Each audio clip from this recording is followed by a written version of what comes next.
All right, we've got some burning questions right there. Let's do it. Hello. So next Tuesday, there is going to be a hearing between the Justice Department and the EFF on whether or not courts can request user data from companies. That, in response, has created a lot of talk about client-side crypto, and there's a working group in the HTML5 about Web Crypto API. I was wondering if you guys had any sort of opinions on Web Crypto API and whether or not that was a viable response to that kind of attack. I know that Proton Mail just released their beta a week and a half ago, and I was wondering, since that is so slow currently because it's JavaScript crypto, whether or not Web Crypto API would contribute to that at all.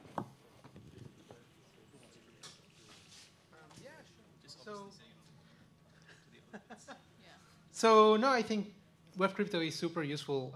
Generally speaking, it has problems in the sense that it's a native crypto library. So it's likely that people that want to implement their own crypto are going to fail at doing that.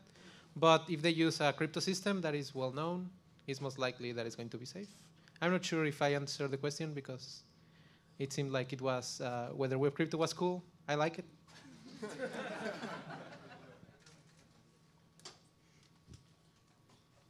Hi, my name is Suyash. My question is more general. It's related to the whole philosophy we learned today about how important security is and to submit security vulnerabilities and report the bugs. I'm wondering, like, Google has this program where they offer, rewards. What about, like, because if in the application there exists like a vulnerability and it's happening for Google, possibly it's happening for other large corporations. Maybe some of those who don't have a bounty program, like how can we as good citizens, I guess, report something and not like go to jail for that? So to answer your question about can you submit bugs to other programs? Yes, you can. There are actually programs which are set up like the Internet Bug Bounty, which is a program which allows you to submit bugs in products that might not have a vulnerability reward program. And they will actually sponsor some of those payments as well. So it's possible for you to submit a bug through a program like that, and then you will also receive a payment for that. That being said, though, with the wider issue, I think that with the vulnerability reward program that we run and the different types of vulnerability reward programs we run, you'll probably see that we will continue to invest in that. And we'll probably end up looking at some more client-side applications in the near future. So if some company doesn't have a reward system, you can, like some other website, where do you go for that, you said? So one example of that, there are companies which will conglomerate bug reporting for you and take care of the relationship between the company and the disclosure and keep you at an arm's distance. One example of that is the Internet Bug Bounty. Okay. There are other examples. I think BugCrowd is another one that comes to mind. But you can always, usually security for the big companies is a good place to start. And if you present yourself in the right light, I can't imagine you're going to run into many problems. And can you just blog about it if you find something on your own? Well, that's a personal decision. I mean, there's the debate between full disclosure, coordinated disclosure, responsible disclosure, whatever you want to call it. I mean, it's really up to you how you want to handle that situation. That being said, there usually are avenues that companies will be willing to accept those type of bugs. Okay, thanks. Yeah, and one company just got funded for $9 million to help solve that problem today, TechCrunch. What do you see as fundamental computing security problems? I mean, if you have the whole arms race back and forth, what are some things that are fundamentally technology, structure, approaches, or even language, syntax, or architecture and clouds are problems that fundamentally are bigger than what one company can fix that people should be looking at, like OpenStack's doing and other stuff?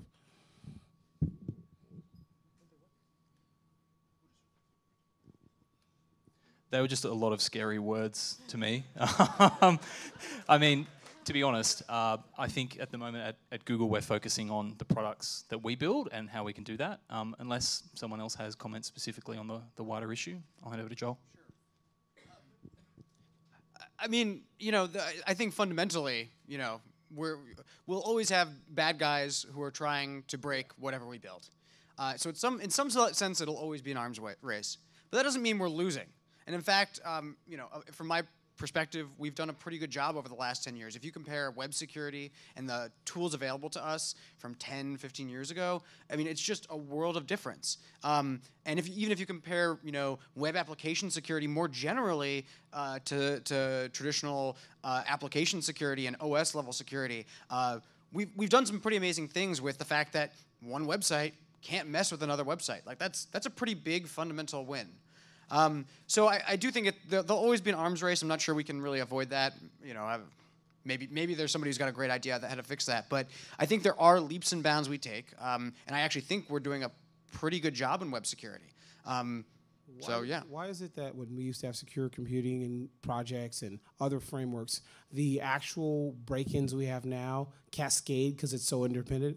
Like we don't have tools to keep that from happening with layered security. We have hits that are now 200 million users, or OpenOAuth, or SSL, or these are the things where the tools we all use now affect everybody in one hit, like Heartbeat hits everybody. That didn't used to happen as much, even though the tools are easy to build with. I mean, I'm not... That's a statement in question, though, because actually it's getting harder to secure larger surface areas. Maybe. I mean... A Windows bug was always pretty darn bad when it affected 95% of everybody. Worms in the early 2000s instantaneously affected most of the world. So I'm not actually sure that's a true statement. There are certainly problems. I mean, those are all valid issues. And I think it's an open question how we're going to address that, and I think it's a great question. So just to mention on that, one thing that might be worth mentioning is that the way that DNS works in general is that they try to diversify as much as possible implementations and operating systems and so on, just so that if there is a vulnerability in one system, it doesn't bring down the whole internet. And maybe keeping up on that idea might be worth, but they have other problems that are unrelated anyway.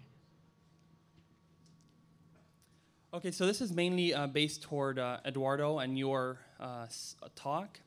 And my concern, or really my question to you, or how do you think this should be solved, is when you put the responsibility to security to somebody else, I mean, in your case, it's you or you at Google or whoever at some company or some other developer submitting patches, if you put it all out of your own control, what stops those other patches or a bad patch to be put into a large system?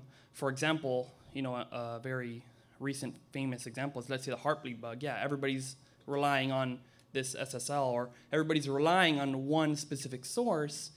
If what securities or safeguards you have against, let's say, a company who doesn't, oh, it's a patch, hey, it looks like it works and it fixes, but it's actually, let's say, an evil patch, and the company mistakenly accepts that and now puts everybody in danger, what safeguards do you foresee that will prevent those kind of things?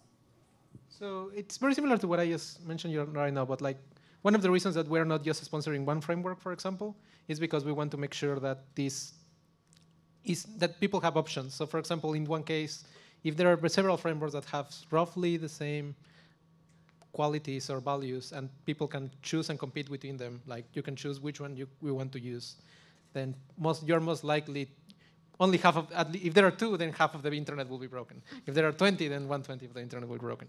And that's the problem with like all software. Like if there is a common component, if anyone trusts it, and it's going to affect a lot of people. One other thing that I mentioned at the end, which might not make sense for OpenSSL, for example, as you mentioned with Heartbleed, but it makes sense for other common components like FFmpeg or things like that, which is sandboxing.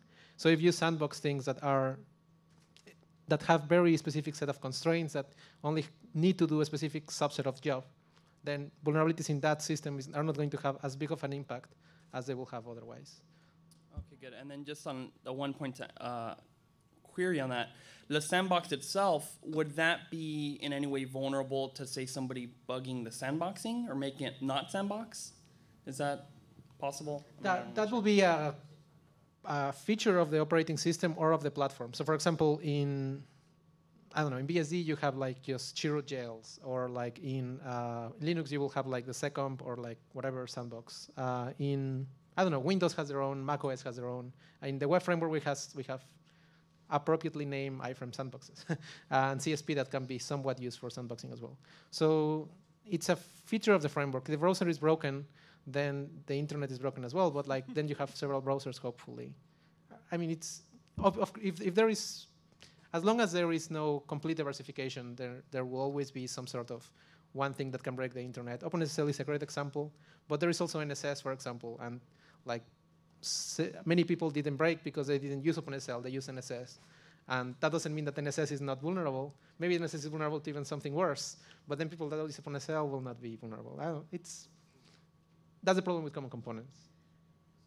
I just want to say one thing is one of the fundamental security design principles is defense in depth, right? So at any point, like if your software is dependent, like the total security is dependent on one bug, then that is something to worry about, and that's why you want multiple layers of defense. As developers, we rely on abstraction. Like you will not be able to understand firsthand every single layer of the software you're trying to build. Otherwise, you just can't get anything done. So, like you're right that when you are abstracting or dependent on somebody else to actually supply code and behave as you expect it to, there is some risk in that there may be a bug there, if not today, then in the future, which is why it's so important to architect your software such that you actually do have, you're not just reliant on kind of dependent on one bug. All right, thanks very much. Hi, thanks for doing this. Question about testing. Are there any automated ways to test for something that's very common like Csrf? If 75% of what you're seeing is Csrf out there, are there any frameworks or third-party services that you can use? And if not, are there any challenges to developing such a service? So for Csrf in specific, I think it mostly depends. Like if you're using, well, this is HTML5. So in this case, you might not use the traditional model of just having a form and then the form submitting things automatically, which means that traditional scanners, there are scanners that find Csrf, but they might not find them on very client-side rich applications. I think at the end of the day, in this case, you need to either depend on the framework to do it safely, or if you want to really do it by testing, then you need to either do something specific to your framework or use a tool. There is one tool called rat proxy, for example, that one of my colleagues released, which analyzes requests passively. So you put it as a proxy, and then it makes requests, and then it analyzes the requests, and then in some cases it repeats requests that it thinks are state changing without the Csrf token and my find box. But it's not foolproof, of course. With testing, you mostly are trying to find these bugs, but you're not sure that they are not going to happen. That might help. Anyone else? Thank you for this nice presentation. My question is, if HTTP is very vulnerable protocol, why not get rid of it or disallow it? Oh, you're my best friend. Oh, you're my best friend. I would love to do that. No, I mean, the answer is, as a security guy, my goal is not to break the world, right? As much as I'd like to sometimes, it's really important that the world keep working. And while it would be great to live in a world in which we only have HTTPS, that's a world we're working towards. And so, there's there are things we do to encourage people to go to HTTPS, right? Like, we have these green locks, right, which look really nice and are really pretty, and they actually make your website look better, and that's great. And there's a reason we do that, right? And we want users to know that they're secure, and when they're not over HTTPS, we want them to not have that feeling of security because they shouldn't. But anytime if you were to just if any of the browsers, for example, were to just take away HTTP, nobody would use that web browser, or at least a very small number would. Well, no, because the users would know, and users would know because they wouldn't be able to get to the New York Times, for example. Just as a random example. So our job as security, as software engineers who focus on security, or as security engineers, is to make the world a place where HTTPS is a place you want to be as web developers, where you want to be as users. And if we're not doing that, then we've done something wrong. So we're trying really hard to get there, and we're trying harder and harder, and we're trying to move towards that. But it's not something we can just jump into tomorrow, as much as I'd like to. Although there are ways you can do that. I mean, you can get extensions for Firefox or Chrome which won't let you visit non-HTTP pages or non-HTTPS pages, and I do recommend that. Yeah, but one more comment is for non-developer or technology expert, they don't even distinguish between HTTP and HTTPS. And one of my friends asked me, Google Plus sent me email that my account hacked because I asked her what type of password you have. She said, "Let me in." So I told her, no, that's not the password you want. You want to have capital letter and at least one capital letter, one digit, and one special character, and at least 8, blah blah blah. But well, I'm going to focus on focusing on the HTTPS and users not knowing what that is and so on and so forth. And that's a totally valid point. And moreover, I would make a stronger statement, which is, we don't even necessarily want users to know what HTTPS is. We want them to know secure versus insecure, but we don't want them to know, what is HTTP even. And so, well, the claim is that users don't even know secure from insecure, and that's possible too. So there's two answers. One is that we actually do find differences depending on, for example, the user interfaces that we have. We do find differences in how users interact with web pages. So one answer is that, as a browser vendor in particular, we try to find ways of expressing or encouraging users to use more secure web applications through our user interface design. The other answer is, through the same tools, we also want to encourage web developers to choose HTTPS because that's ultimately how we're going to solve this problem. And so we try to come up with ways of making sure that our developers have HTTPS as the better option for them, and that's something they'll want to choose, and to make it easier. Part of that's outreach, right? There's not a coincidence we're all here tonight trying to discuss these issues. But others is sort of implementation as well. But the really short answer is it's really, really tough. It's really hard to make this happen. But we're trying. Thank you. And you guys can all help, yeah. Make your website secure, first of all, and tell all your friends, and so on and so forth. So just one more thing on that last thing. There are some features of HTML5 that are being released only for HTTPS sites. So that also works as a carrot to help. What about HTTP 2.0? It's already here. Does it support any security related? Has any security related fixes, or I don't know. So I'm actually not sure if I'm not sure who won but who ended up on top. But like Speedy, for example, Chrome only supports Speedy over SSL, even though it could support it over HTTP, over non-encrypted channels. And that was it's similar, right? It's just like a carrot. But I think Speedy is possible to run without SSL. It's just Chrome doesn't implement it that way for, security and blah blah blah. And the debate is still being had, yeah. But that is the current implementation and how it has been implemented. My main question was, it's more philosophical. Today I learned a lot about security and I kind of underestimated it. And I know a lot of companies they don't have a dedicated security person until something bad happens. Who should be the one who should be an expert or know how to write correctly or write better code that has security checks and balances? Should it be developers or should it fall under QA? Who should be testing for these kind of attacks? And so I think it should be the framework developers, and you should just choose the right frameworks.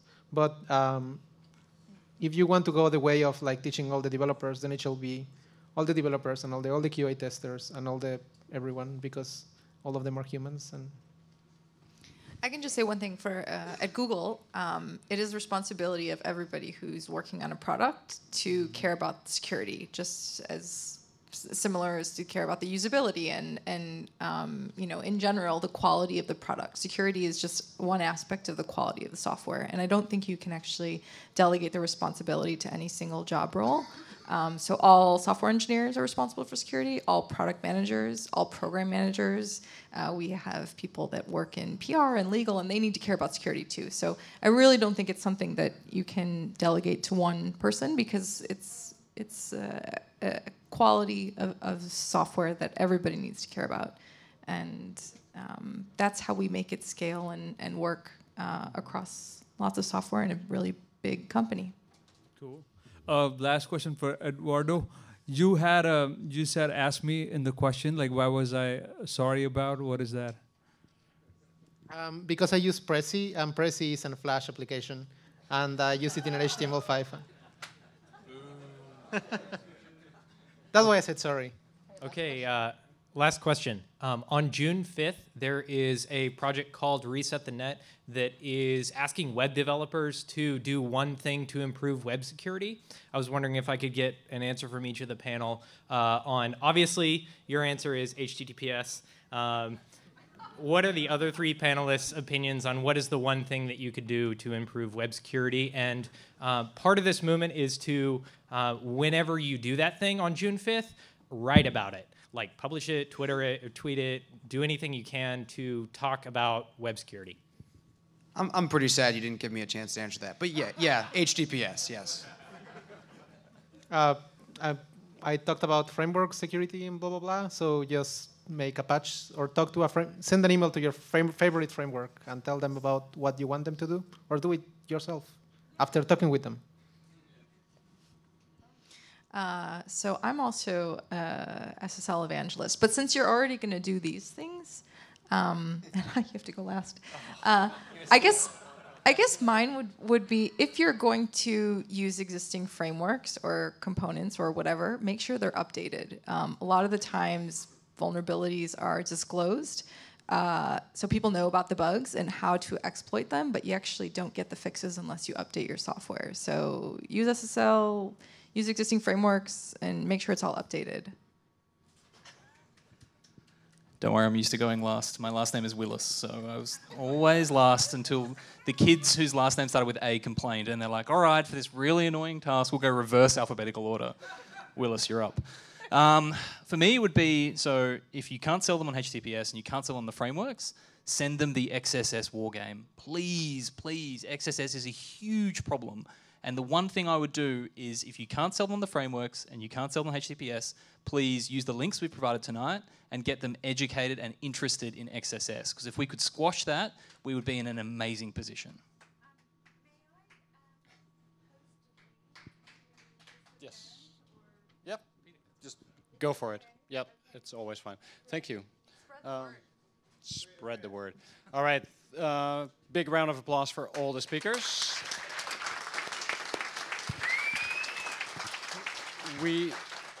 We are going to have the raffle now, and we're going to sign off on the live stream. Everyone, hundreds of people on the live stream, thanks for joining us. We are going to go through the raffle tickets. Actually, first off, raffle or prizes for